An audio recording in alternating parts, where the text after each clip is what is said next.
So let's get started. Tom, thank you so much for being here with us today. It's an absolute pleasure to have you. I'm going to go ahead and turn it over to you, and you can get started telling our audience a bit about yourself and all the incredible work you're doing at AirDNA. Perfect. Thanks very much. Thanks, Taylor, and to the rest of the Minoan team. So yeah, as Taylor mentioned, I've been with AirDNA, around 4 years now. Done a variety of roles at the company actually. Kind of started out in our customer support department, which was great because it gave me a lot of insight into the pain points of our customers and short-term rental hosts and investors and how we can potentially help them to fix those problems. So. Going to be going over a few topics today. I'm just going to share my screen. So this is always, the hardest step of the process. So I think that's working now. So yeah, we're going to be looking at a couple of things today. So I will just move on to the next slide here. So, oh, skip one. So today, I'm going to give you a quick short-term rental outlook, sorry, for the US market for 2025 and a bit into 2026 as well. Kind of highlight some of the trends we're seeing and some of the predictions we're making based off those trends as well. Then we'll go into a bit how leveraging third-party solutions like Minoan can help your business and kind of how they perform against the rest of the market. Then I'll hand it over to Taylor to bring it home and we'll finish up with some questions at the end. So for those of you who are not too familiar with AirDNA, we are a short-term rental data provider. So we provide data on, we have coverage over pretty much the entire short-term rental market, cover almost, I'd say, the entirety of the US and we have coverage across almost every other country that has has short-term rentals as well. So we pull data from Airbnb, VRBO, property management systems, channel managers, and then internalize that and create outputs into meaningful and useful solutions that you can leverage into your business. Things like best markets for investment, which we actually released today actually. So go and check that out. We've got our latest best place to invest report out. Where you identifying comparable properties. There's many solutions that you can use AirDNA for. So a bit more on our data and where it comes from. So there's three main sources kind of highlighted here. So the majority comes from scrape data from Airbnb and VRBO directly. The second source is from property management solutions and channel managers. So any properties that they manage or host will have visibility on their listings as well, through partnerships that we have in place with those people. And the final piece of the puzzle is through individual hosts there. So any person who connects their listing to AirDNA, because we have a variety of host tools, dynamic pricing, pricing recommendations, comps, that kind of thing, we'll be able to kind of report on your listing effectively as well. So that's a bit on us. So let's look into a bit of the data. So first slide here, there's obviously a range of metrics we're looking across here, both historical and forward-looking. So you can see it goes back to 2020, all the way up to a forecast for 2026 on the right there. So first thing I'll call out here is the available listings here at the top. So this has always been a concern for a lot of people, I think, especially hosts. Is my market becoming saturated? How am I going to be able to compete with so many listings and things like that? So obviously, with 2021, we saw, kind of the best performing year ever, post COVID, which led to, huge increases in supply in 2022 and 2023. By that point, the boom had started to slow, which you can kind of see with the demand change in 2023, especially. The third row down there, you can see obviously with 2021, 18.5% demand growth, still substantial growth in 2022, 14.5%. And then 2023, you can see it dropped off dramatically to just under 2%. But that has since improved. In 2024, you can see it shot back up to 7%. But in terms of the available listings, excuse me, You can see year on year from 2020 up to 2024, there's pretty substantial growth in the number of listings. You know, almost 100,000 in each instance. Looking forward to 2025 and 2026, you can see that demand, the available listings, into like the amount of growth is slowing. There's still going to be growth, but it's not going to be as substantial as we've seen historically. And there's a number of reasons for that, we think, and which I'll go into shortly. But just wanted to call out that kind of reduction in demand, in supply growth, and the kind of knock-on effect that that'll have in occupancy further down the line. So whilst the supply is dropping, we are seeing an increase in demand, which will obviously then lead into improved occupancy. So you can see here, again, 2021, huge occupancy figures, 2022 still very good, and we've seen kind of a slight decline over the last couple of years. And we see 2025 we expect it to perform fairly similar to what we saw this year. And then moving on into 2026, we expect to see a slight increase in that occupancy, based on a couple of factors that I will talk about in the next slide here. So why are we seeing that reduction in supply? So there's a number of reasons. So I'll point your attention to this chart on the right here first. So this is looking at mortgage rates over the last 30 years up until now. This blue shaded area represents the forecast. The green line represents the historical performance and the projected performance into this forecast area. And this blue line now represents our current forecast. So you can see here that the mortgage rates aren't going to be dropping as much as previously expected. So it's obviously, ruling out purchasing a home for a lot of people based on the fact that, the mortgage rates could be a lot higher, and whether or not people can actually afford to make that investment at this time. And this is kind of illustrated further here. So you can see on the left, you've got home prices from 2018 up until now. And again, with the gray area, this represents the forecasted period. So the green line represents the previous forecast and previous performance. And you can see, again, the blue line representing our current forecast. And again, you can see there's an increase projected in the home values going forward as well. So we're seeing increased home values alongside increased mortgage rates, again, making it very challenging to invest for a lot of people going forward, which, challenging to invest, but potentially good for current operators, because obviously we're going to see less properties coming into the market, potentially increase in demand, therefore increase in occupancy, making it a great time to be a short-term rental host, and a good time to kind of capitalize on what's already out there and improving your listing. So if we move on to the next slide here, so this kind of touches on that demand growth piece here. So we're looking at the demand growth, change, I should say, sorry, represented by the blue line, and the blue dotted line kind of represents the normalization. And then the 12-month, the green line represents the lagged income for personal income. So I think it's easier to kind of look at these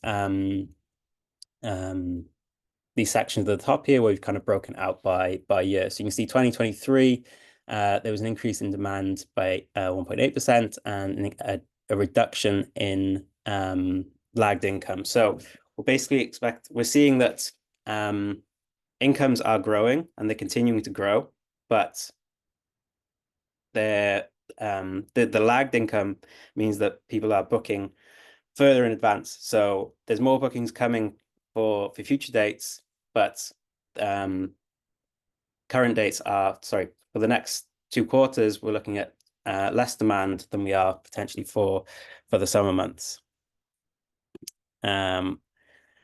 So again, going back to the available listings here. So you got year-over-year available listings in the blue, and then the new listings as a percent of current listings represented by the green. So You can see that obviously 2020 there was that big drop off. 2021 the increase, and 2022 the increase in listings, and ever since it's kind of fallen down. So this is it, a clear indication that a lot of people have been investing in short-term rentals, but they've been struggling to make it work. So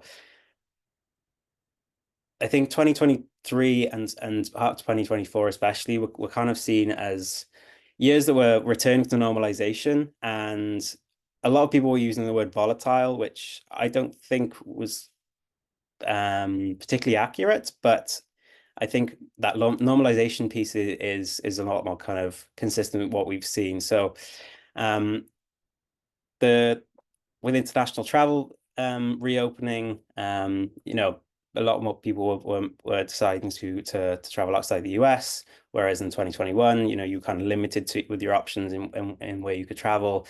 So the demand was reducing.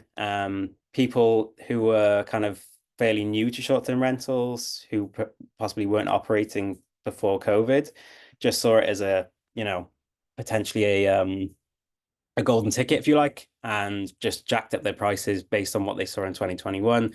Then 2022, they didn't see the same performance, didn't see the same demands, they weren't getting the occupancy. And the same goes for 2023, which has led to a lot of people taking their listings off the market, and making it making it challenging for them to operate. And it's a clear indication of those who are more seasoned in the market, in the industry, I should say, that they've managed to make it work during these more testing times, because we're effectively kind of normalizing to what we saw pre-pandemic, right? We're looking back towards those 2019 figures, and this is kind of this chart illustrates this quite well, because you can see way on the left there you've got 2019 January as the kind of the benchmark, and you can see that we're very much kind of coming back down to that between 5 and 10% growth area in terms of new listings coming into the market. So I think it's just a kind of a continuation of what we've seen in the last 2 years, which is kind of showing this stabilization of new listings coming into the market, especially. So where are those listings like where are we seeing the majority of those listings show up, and what kind of markets? So again, we got the 2020 across to 2026, and then this is breaking markets down by their type, so coastal, mountain, lake, large city, etc. So the two biggest growers are small city and rural, sort of mid-sized cities. Purely down to the fact that generally that's where real estate is cheapest, and it's most affordable. People to kind of start investing and enter into the industry in those areas. You can see large city, urban. You can see huge change. Probably the most kind of I don't want to use the word volatile, but it's the only one I can think of now. But I guess the one that's seen the most kind of fluctuation is a much better word here. The most fluctuation in terms of listing growth over the last few years. So obviously with 2020, there was a huge reduction across the board, but large cities especially, kind of were most people wanted to avoid those during the pandemic, and that kind of continued into 2021. And then we saw pretty good growth in 22 and 23, as we saw more travelers returning to larger cities for weekend stays, that kind of thing, city breaks. But you can see again huge change in the demand, and we're actually negative for 2024, and we're not expecting to see much positive growth over the next couple of years. And this is down to a number of things, like this, especially 2024 here, a lot can be put down to the kind of regulations that come in places like New York. And that's with more and more cities, applying more regulations. That's why we're expecting to see sort of smaller growth in these cities. So that's something to bear in mind. We're also seeing pushes for regulation in more urban areas as well. I should say more suburban areas, so large city suburban. So that's something else to bear in mind as well. And that's kind of semi-reflected in the figures here. So again, we saw good growth in 2023, and then sort of a lot smaller in 2024, and we can expect it to shrink even further going forward based on what we're seeing in terms of market regulation. And that's kind of reflected here in this chart as well. So this is again showing sort of demand growth. You can see represented by the pink, those large cities and how that's changed over time. And we're kind of, this is we're at our midpoint going into our forecast. We do expect it to increase, improve slightly as we saw in the previous chart. But yeah, as I said, with kind of regulations and things like that coming in, it's definitely becoming more challenging to operate in these larger cities. Whereas, like I said, those small and mid-sized cities, cheaper properties, more affordable, more accessible, and in a lot of cases, very in demand. People want to kind of experience a bit of like a country break or anything like that. They're typically where those markets can be found. Okay, cool. So what does this look like in terms of occupancy? So mentioned at the top of the presentation, we expect it to kind of normalize similar to what we saw with those available listings, right? So again, peak occupancy we saw in 2021. This is trailing 12 months, so we're looking back at all times. But you can see here the average with our benchmark year of 2018, 2019 was around 56%. And based on how things have performed for the back end of 2024 and how bookings are shaping up for the first half of 2025, and we're starting to get some data for the end of the year as well.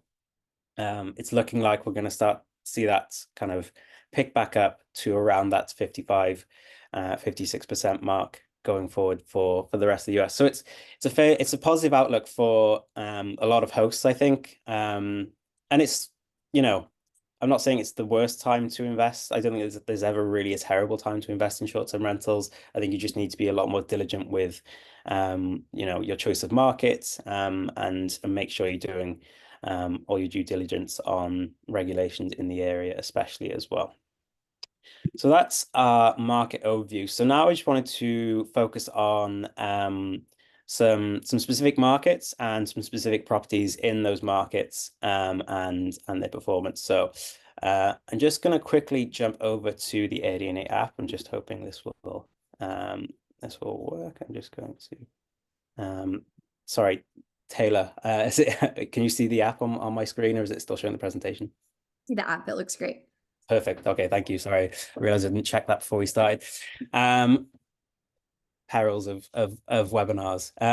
So we've got Tucson, Arizona here. So with AirDNA, there's a number of, like I say, there's a number of different use cases and number of different sort of solutions to find within it. So on a very high level, you can use it to identify markets to invest in. New video released by lawyers for actor Justin Baldoni's. So you can use it to identify potential markets to invest in. We give each market this kind of market score here based upon these 5 metrics here. So investability, looking at average home values in the area against revenue potential. Rental demand is year on year. Occupancy growth, revenue growth, year on year, revenue growth. Seasonality, how seasonal is the market? Is it, if a beach location, it's typically very seasonal, for example. And then you got a regulation score there as well. And then you've got high level metrics here. But I just wanted to quickly call out a couple of things that make the app very helpful for kind of understanding which properties are performing well, and potentially if you're looking to invest, which you should be investing in, or if you're a host, identifying who your potential competition could be. So say we're operating in Tucson here. You can see here on the map, the purple dots represent short-term rentals, the blue ones represent for sale properties. So I'm just going to take them off for the minute. The filters in the tool are very powerful. So you've got the listing filters at the top here. And with this, you can narrow down to a specific property type. So say you were operating 4-bed property in Tucson, you wanted to compare against all other 4 beds. Say you had three bathrooms and it's an entire place and it's a house. So straight away, we'll reduce the number of listings. You can see dramatically how that's kind of had an impact on on the number of listings that we're looking at. This will then impact all of the information that you see on the left here. So these figures will give you the median performance for a property that fits those criteria over the last 12 months. And then you can go into it even further in more detail. You can look at occupancy, you can compare against the last 3 years. So you can kind of, as I mentioned, 2022 and 2023, we're sort of normalizing years, and we're and 24 follow much the same. So you can sort of see how 2025 is shaping up compared to those. So it's really useful to kind of help you get an idea of how certain properties are performing in a market and how they've performed historically. And this goes across multiple metrics. So you've got occupancy rates and RevPAR as well to compare there. You can get even more granular and more in detail. So outside the market itself, you've got these sub-markets. So it's basically how we're splitting in this case, the city of Tucson down by neighborhood. So if we look at, we'll do downtown Tucson, hopefully we'll get a good spread. So yeah, we're now looking at from 193 properties down to 16. You can see they're all highlighted on the map. And again, everything that's we're looking at on the left is representative of these properties that we've now got highlighted on the map here. So again, all the information is up to date with these properties. And then you can get even more specific. So outside of the listing filters, you've got these performance filters. So obviously we're looking at 4-bed properties. Not all of those properties are going to be the same. Some will fit, some will fit this luxury category, some will be more budget. This is basically just how we rank the quality of a listing, I suppose, based on the average daily rate that it has achieved over the last 12 months. So you can then look at the properties that are most applicable to you. So say you operate a 4-bed upscale property in the downtown area of Tucson, you've gone just down to 2 active listings. So quick explainer on this active listings figure here. So an active listing is any property that we have picked up a booking or an available day in the last month, whereas the STR listings figure at the top here is any property that's been available in this market over the last 12 months, again, that fits these filtered criteria here, which you can then see by clicking on the STR listings here,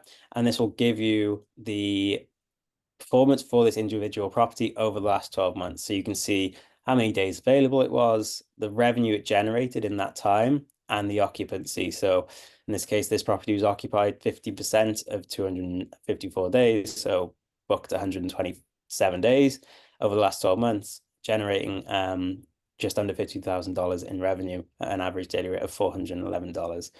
The revenue potential figure here is the figure that we attribute to a listing that's we think it could have generated if it had full-time availability. So if this property, excuse me, was available for 365 days rather than the 254, we project it would have generated the owner just under 73,000 in that time frame.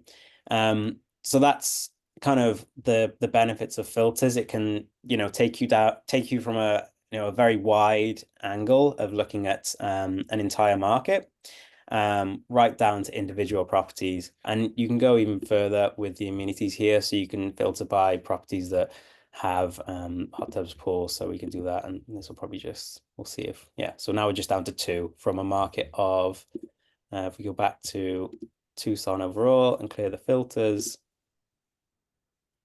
5,000 and 8,000 that have been available over the last 12 months. So I just wanted to quickly touch on, what you can do with the app and how it can help you identify top performing properties, top performing property types, and competitors. There's a whole host of other things you can do with it.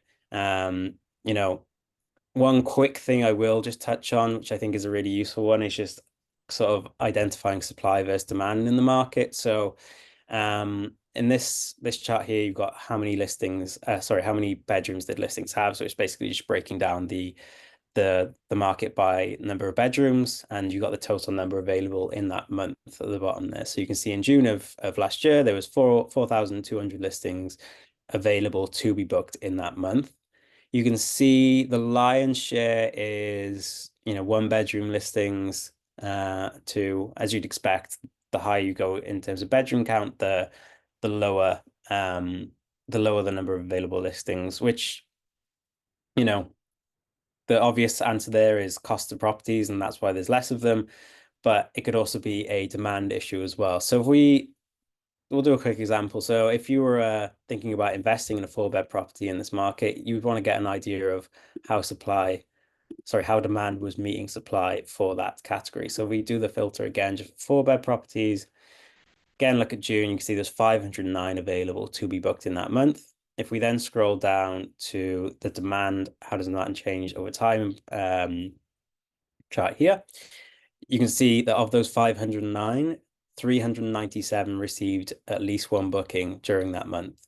So there's still, over 100 listings that didn't receive a booking during that month. So, if I was an investor, maybe I'd want to do a bit more research into why that was. It could be that we're charging too high a daily rate. But again, this is all information you can find by applying any filters and kind of looking at the STR listings here and looking at what they were charging as an average daily rate over the last 12 months.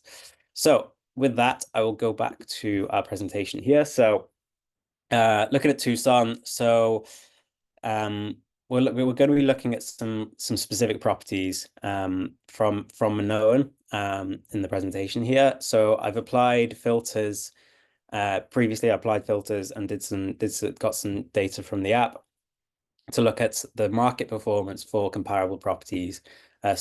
Properties that were comparable to the listings we're going to be looking at. So last 12 months revenue, just shy of $60,000 with an occupancy rate of 60%, and an average daily rate of $350. So if we move on to the next slide, we'll look at the first property from Minoan, and that's Casa Suaro. So you can see here, this is a 3-bed, 2-bathroom property that can host 8 guests with a pool and a hot tub. And you can see from the photo, it's a pretty nice listing. It's very well situated in the mountains there. Straight away, you can see compared to the market occupancy of 60%, it's a 20% jump. They're operating with a 33% increase in revenue and an ADR of 365, which if we go back to the previous slide here, you can see isn't much of an increase against the market average of 350, but the quality of the listing is obviously ensuring that they're receiving a 20% bump on the market occupancy, which in turn is leading to that 33% increase in the revenue. So I think Taylor's going to go into a bit more detail about what this property has done specifically to help from an open perspective to help them with that kind of increase in revenue. But I just wanted to kind of call that out before we got there, like how they're performing against the market. So let's move on to our next example here. So we've got Bel Air in Michigan, which is a sort of smaller rural market compared to what we saw with Tucson. Again, these figures are based on comparable properties to the listing or to the property you're about to look at. So you got the last 12 months revenue there, occupancy of 46%, and average daily rate of $400. So if we go on to the next slide, this is the A-frame at Finch Creek here. So again, high performer in terms of the occupancy. So these properties are achieving much more bookings compared to what we're seeing in the market. So 46% in the market compared to 79 for this property. And again, It's not a huge increase in the average daily rate, just $18. But again, with that occupancy increase, we're seeing a substantial growth in the revenue that the property has earned over the last 12 months. And again, this is a 3-bed, 2-bathroom property that can accommodate 6 guests with a hot tub. So again, a very high performer in a slightly smaller market, but still outperforming a lot of it, well, all of its competitors in the area. And on to Nashville here. So obviously a very popular destination, a very high performing destination with a lot of short-term rentals. So we saw a last 12 months revenue of $136,000 with an occupancy of 56% and average daily rate of $730. So go on to this property here. Cowboy, 70% occupancy and $1,200 average daily rate. So if we just go back to the market just to compare, so it's a substantial increase in both the occupancy and the ADR for this property, seeing us, almost doubling the market average. So they're clearly doing something right to kind of help them get to those figures. And again, the final property we're going to look at is also based in Nashville, similar property. And again, you can see that we've got a substantial increase in sorry, ignore me. I'm talking ahead of myself. Substantial increase in the ADR. Lower occupancy than the market average, so 56%, whereas they're achieving 30%. So this is obviously a clearly the strategy that this host has adopted, that they're prioritizing, I guess, quality of guests over quantity. So they're looking for people who are willing to pay a higher premium for a higher standard of listing, which has not had a negative impact on their overall revenue. They still managed to increase their revenue 31% on the market average. So it's all down to kind of host strategy and what you want to achieve from your short-term rental. So there's a lot you can kind of pull from AirDNA to kind of give you insight into what how a market's performing, how individual listings are performing, and really kind of utilizing those filters, as I mentioned earlier, to make the data do the work for you and kind of help you leverage it into your business. So with that, I think I'm going to hand over to Taylor, and then I think I'll be back for a bit of a Q&A at the end. Thanks very much. Yes. Okay, awesome. Thanks, Tom. That is so interesting. I could look into those different markets all day, I feel like. Okay, so next up, we're going to talk about property highlights. So those 4 properties that we just went over, we're going to actually kind of talk about details of the properties and what they've put into them that makes them stand out in their markets. So first up, we have Casa Saguaro. So some things that we talked about and that Tom mentioned in the market that makes them stand out is this backyard pool, right? They have the pool and the hot tub. What you're not seeing in this first photo over here is they also have an amazing little patio and seating area that's decked out in such nice patio furniture.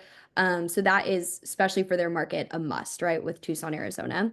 And as you can see in the top right here, they have a custom branded mug here, right? Now, something that this couple does really well, and they're on here, so shout out, guys. Thanks for joining. Something that they do really well is their custom branding. So when someone comes to this property, they are seeing this cute logo and the name all over, and they're remembering that, and they're coming back for that, right? This is like a touch of hospitality that really makes a big difference. And then also in the bottom right corner here, you see something that we've seen trending a lot, and it will come up in a couple other properties as well that we're covering. And it is this work from home area, right? As people are working remotely and traveling, having this dedicated workspace is huge. And people are seeking that out now when they're looking at different properties to stay in. Also, this property does a really nice job of having these custom murals all over the property. I mean, they have just really taken the time, energy, and effort to make this a beautiful space. Also, the last thing on here that you'll see is this screenshot of their Minoan showroom. All the properties that we're going to be talking about have Minoan showrooms, which is just a free experience that you can create for your guests. It's a digital showroom. They can scan a QR code and then they can actually shop everything in the space. And all of these hosts have put a lot of time, energy, and effort into curating these spaces with certain amenities that you're going to see. And so it's cool that they get to share that with their guests. Next up is the A-frame at Finch Creek. This top left picture is of a beautiful, clean bedroom. They use quince for their bedding. And as you can see here, it's still really nice and warm and welcoming. It's not sterile, but it's also clean and beautiful. And they've picked a really nice bedding company to work with, Quince. And so their guests love that. It's definitely high quality. And they really have picked a lot of luxury items for this space. As you'll see in the right picture, they have public goods amenities. This is something that we see a lot that I think gets overlooked, right? Especially when you're purchasing through Minoan, you can buy these types of amenities like these public goods, soaps and shampoos for a great discount in bulk, and you can use them in your property, and it's really a selling point. It's a luxury item that it's nice when you open the shower or step into the shower and you see these really nice amenities. It does make a big difference and keeps guests coming back and remembering that kind of thing. And then the last thing here is obviously the hot tub. As we all know, hot tub are a great amenity and definitely it can help increase your ADR. Next up is the Cowboy. I saw Brandon's on here as well, the owner of this one. He's an amazing host. He has the House & Co. as his company, and check out their properties. They're amazing in Nashville. You should take a look. But anyway, specifically the Cowboy, what's really cool about this property is it is for, and this is from Brandon himself, this is for a classier bachelor party, right? Like you can see it has all the amenities. You have the pool table, the ping pong table, the fire pit. It hosts a ton of people, and as you saw, their ADR reflects that. Something they've done a really great job at is beautifully curating the space for all the games. There's even a sauna we'll touch on in a little bit here. They've also have every style of bedding to accommodate groups of all sizes. So they have, of course, the king beds and the queen beds, but they also have the bunk beds, the trundle beds. We're actually going to highlight one of the specific trundles they have in their space. But it's really comfortable for a large group to come here and hang out and spend a weekend in downtown Nashville. Next up, and this is the Legacy Hospitality property. She's on here as well. Hi, Sean. She's done an amazing job curating her spaces in Nashville as well. The first thing I want to call out here is you can see, and I think that this gets overlooked a lot, is creating enough seating in your dining spaces to accommodate the number of guests that you have, right? So if people want to enjoy a meal at home, they need to have the space to do that. And although she doesn't necessarily have a big backyard or anything, she has this amazing patio that she's done a great job with, this big sectional couch and this table. And again, as you see here, she has the dedicated workspace in one of her bedrooms. So she's done a great job of adding luxury items to her space. So like she said, and like Tom mentioned, she has a much higher than average ADR, and so she really fills the space with quality customers. Like she has a very specific persona she's going after, and it works for her.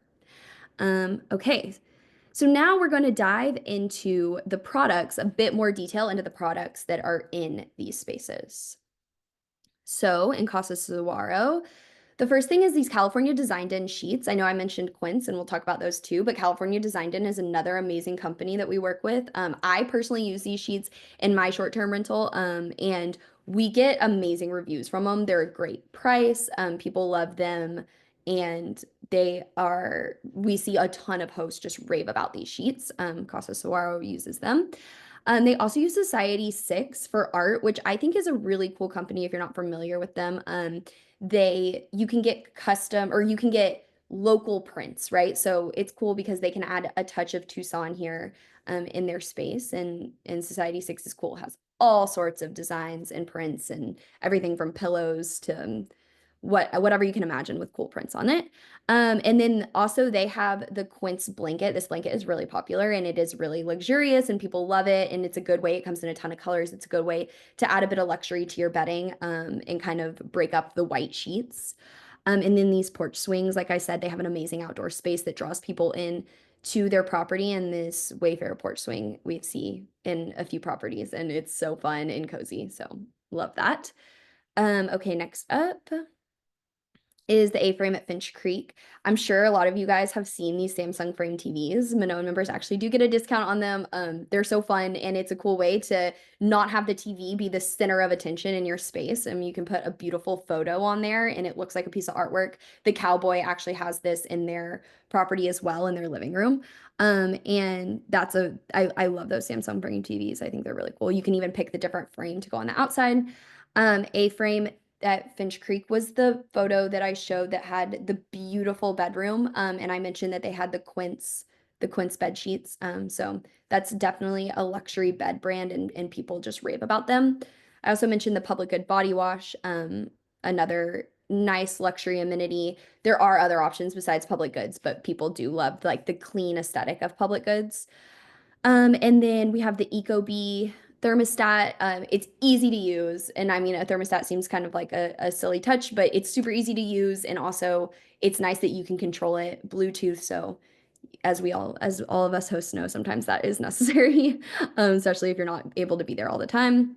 And then this LED fan from Lumens. And we've been talking a lot this year about how simple touches like fans and lighting can really elevate a space. And it doesn't break the bank most of the time. So it's a cool way to like, if you think about like in a room, sometimes a fan can really make a room look outdated or give it a certain like heavy look. But if you update it with a new fan, it can modernize your room very easily at an affordable price.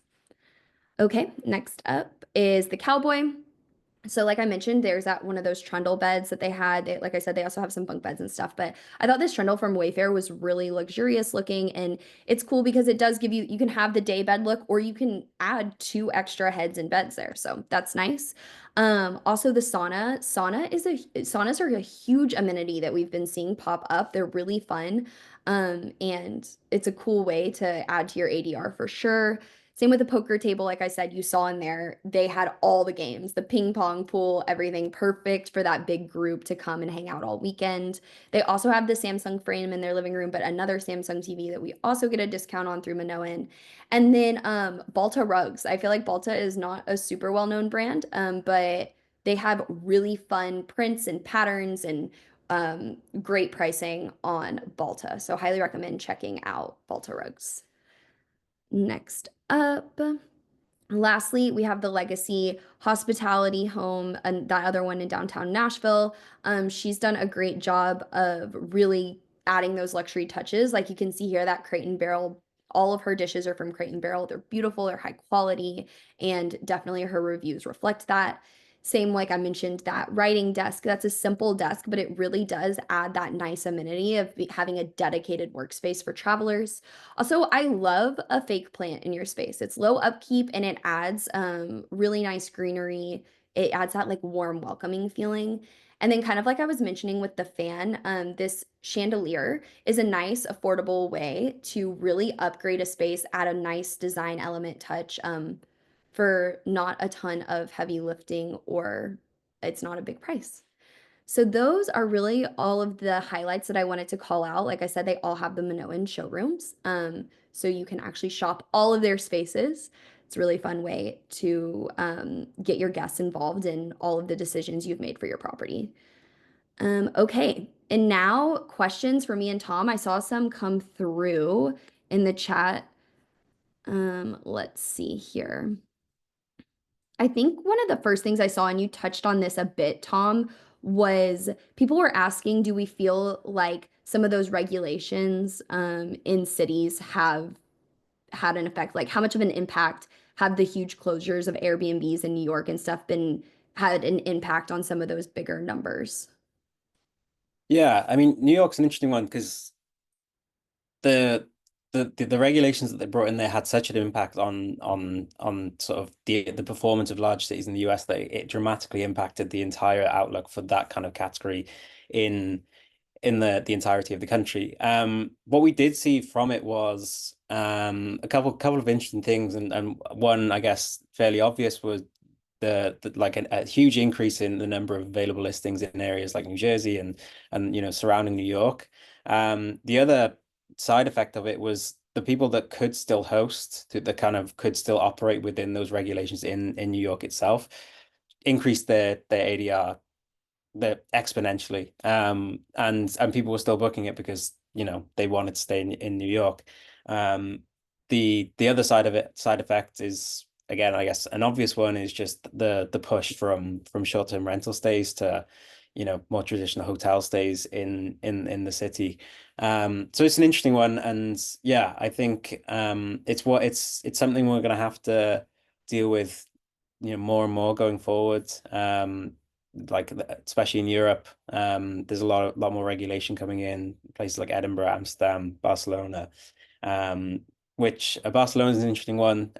For those of you who don't know, AirDNA has an office in Barcelona, and so we kind of keep an eye on the market there. So I'm sure many of you've seen that the mayor of the city has set a target of getting rid of all short-term rental properties in the city by 2029. How realistic that is, I don't know, but the previous regulation was kind of a what's the word? A license. You need a license to operate a short-term rental in the city, and the knock-on effect of that was the quality of the listings in the city just dropped dramatically because people knew the competition, there was going to be no new competition, so they could just kind of charge what they wanted and provide no sort of upkeep to their listing, which again pushed more people to host our hotel stays. So yeah, it's an interesting one. It's one we're kind of tracking, and it's one that we're working harder on kind of coming up with new algorithms to kind of work around these regulations and make sure that we're keeping our data up to date with them as best we can. Kind of to piggyback off that, can you just, I know you touched on this at the very beginning of the presentation, but I'm not sure everyone saw. Can you touch on where all of the different sources that AirDNA pulls their data from? Yeah, absolutely. So we have three main sources. So the majority comes from Airbnb and VRBO, and that's just the process of us just kind of gathering that data from their websites directly. The second source is through any partnerships we have in place with property managers, property management systems, or channel managers. So any listing that they manage, even if it's not listed on Airbnb, VRBO, so say they have a custom booking site or on booking.com or anything like that, we'll have visibility on those properties as well. And then the third source is through hosts connecting their properties to AirDNA itself. So we have a dynamic pricing tool that you can connect to, and we'll give you pricing recommendations and things like that. So those are the three main sources, and they work together in tandem to improve the overall accuracy of our data, which we're pretty happy with. We compare against Airbnb figures every quarter, and we usually come out with like around the 99% accuracy mark. So yeah, we have the sort of widest data set, and we've been doing it since 10 years now. 2014 we started, so longer. Yeah. So yeah, we're pretty robust coverage. Well, thank you so much. I am looking more. Someone was asking what level of subscription for AirDNA were you looking at? Would you have to look at the markets like you were looking at? So we offer three levels, I guess. So there's the free account, so you can create an account and you'll get sort of limited visibility on a lot of the metrics. The account that I have was showing in the demo was the pro account, which is our first paid subscription, which is 400 for the year. You can also pay monthly at a different price as well. So that'll give you access to all those filters. You can see all those listings. You can play around the map and that kind of thing. And the final tier is kind of our upper tier, I suppose, which is designed for sort of larger businesses, which is a custom price. But if anyone is interested, I'm more than happy to connect you with our sales team. Cool. Thank you. I did see someone else in here talked about does everyone use white sheets exclusively in your properties? And just to touch on that, I mean, we've seen that that has gotten the best reviews, right? It gives that hotel feel. You can tell that they're very clean, easier to wash and keep super clean. So I think, and people were kind of responding in here too that yes, everyone tends to use white sheets. So I just wanted to touch on that. Let's see. And I think like a lot of the other questions in here, someone said, what about HOA fees when looking to purchase a property? Bad idea, okay. Some of these are just more specific on, not necessarily what we can touch on based on data on AirDNA or Minoan, but fun to see the conversation going in there. Are there any other questions that anyone has specifically for Tom or I? I can just briefly talk to the HOA fees to Yeah, please a do. little bit as Yes. well. So it's not Yeah. something we can track specifically as much as we'd like to, but what you can do in the app is if you have a specific address that you're interested in, it could be any address, it could be a current short-term rental or one you'd like to turn into. You can input that address into our property calculator tool, and we'll give you a projected revenue on what that property could generate as a short-term rental over the next 12 months. It kind of works off the performance of current listings in the area, up to a 10-mile radius. But with that, there is a financial calculator tool in which you can input additional fees and additional costs. So you can put in like startup costs, HOA fees, management fees, maintenance costs, that kind of thing. So it will give you a more realistic figure of what you might expect to see in your first year of operation. Against you can have we'll give you like a gross figure, so you can use that calculator to come up with a net figure when you input things like the HOA fee. Okay, cool. Yeah, that's so helpful. Let's see. Someone asked to repeat about the Minoan showroom. I'll just go really quickly. It is a feature that we offer through Minoan. It's totally free. You don't have to have purchased anything through Minoan to set it up. You go online and you can actually add items from all different places that you've bought. Obviously, all of the partners that we work with through Minoan, like the Wayfairs and Society 6 and a bunch of the ones that I touched on today. But also if you have Amazon or any other types of products like that, local products, you can add those into your showroom as well. And guests come in and they scan a QR code in your home. We call it a Minoan touch point. They scan it in your home and it brings them to this website and they can shop everything in your space and you actually get a commission off of the things that people buy in your space. And people love it, especially with those like amenities that I was talking about, like soaps and shampoos and stuff like that. It's cool because guests are like, we've all been there where we're like, oh, this is the best smelling shampoo. I'd love to take this home with me. And you can actually, guests can buy it right there. So I hope that helps answer the question. We're obviously always here to chat if anyone has extra questions about that. Someone just said, love AirDNA. Thank you, Tom. So Oh, shout out. great. Love to hear um, it. is there any data on which amenities specifically offer the highest ROI?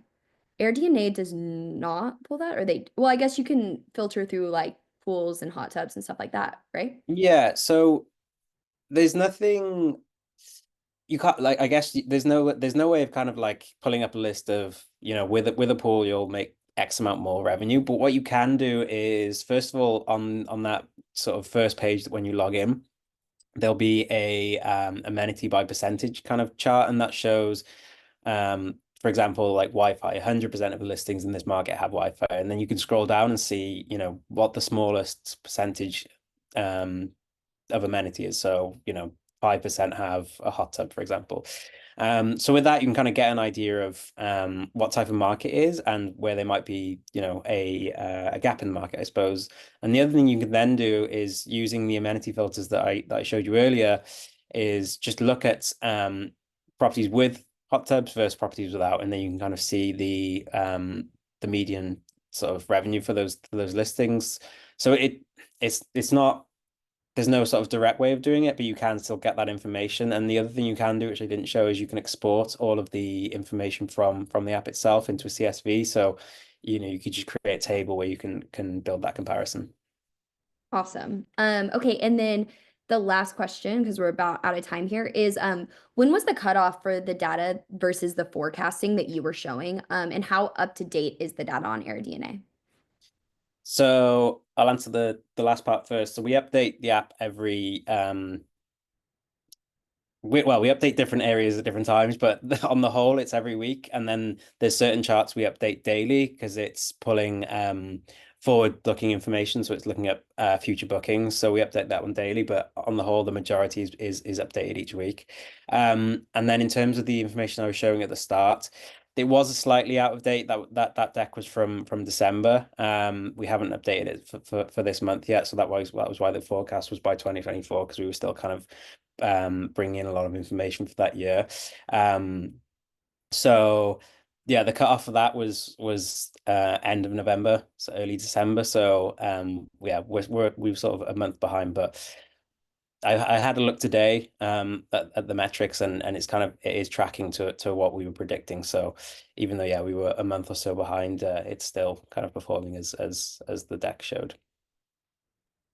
Well, thank you so much. Okay, I think that we are out of time here. Any other questions, please feel free to email us or reach out. We will be following up with an email that has this entire presentation recorded. And then you can just reply to that email if you have any questions. And if it's anything towards Tom, we'll definitely make sure that he gets any of that info. Here's his email right here. Thank you guys so much for being on this webinar. We really appreciate having you all. Like I said, we'll follow up with the recording and also some products that we showed from the amazing properties. Thanks to all those hosts for letting us use your properties as examples as well. We appreciate it, and we're here for any questions. Thanks, guys. Thanks very much, guys.